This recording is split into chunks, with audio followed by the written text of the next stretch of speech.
went through all the literature and I said, okay, here's everything that puts muscle on faster than picking up rocks.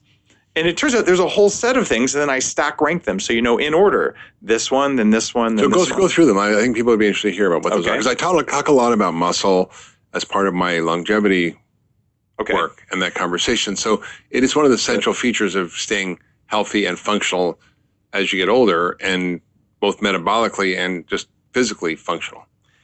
The top one is the AI-driven resistance, because you can put so much force through your muscles. Like I did But you need a machine for that. You need a machine for that. I did a 1,600-pound belt squat.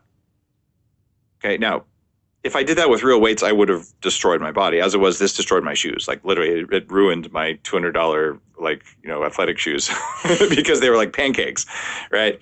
And it's because I didn't have to deal with gravity, and my muscles hurt for a week. Like I really, really got to work out, and that was 1 rep.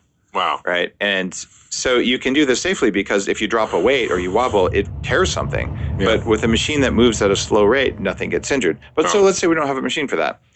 If you go home, resistance bands, electrical muscle stimulation, EMS, not TENS units, but proper EMS, you can put muscle on very quickly that way. I do that sometimes when I travel. So tell us what that is.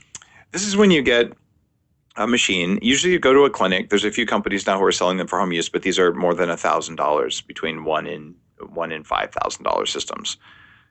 Or you go to a facility that does it, and you stick electrodes, or sometimes like a vest, if you want to like wear wet clothes underneath it, which I'm not a fan of.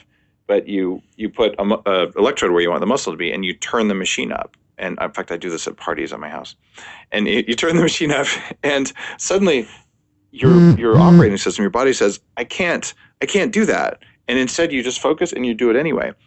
What's going is I'm telling the muscle with electricity, here's the amount of force you're going to do. And it thinks it can't do it and then you just make it do it anyway. And as soon as you do 1 repetition, all of a sudden you have no problem doing it.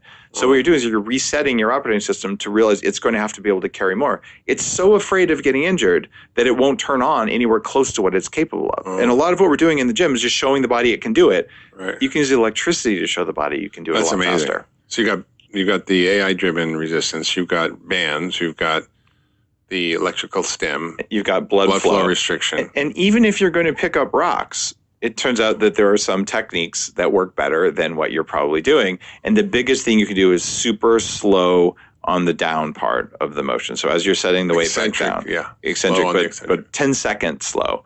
And all of these, there's studies that show you put muscle on more quickly. So I don't want to go to the gym.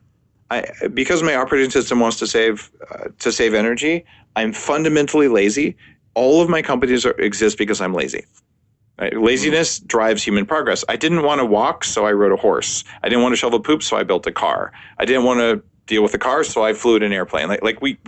We're all lazy, and it drives progress. And by acknowledging that that's part of my workout philosophy, my workouts are down to 15 minutes a week, and I'm healthier. I have more muscle.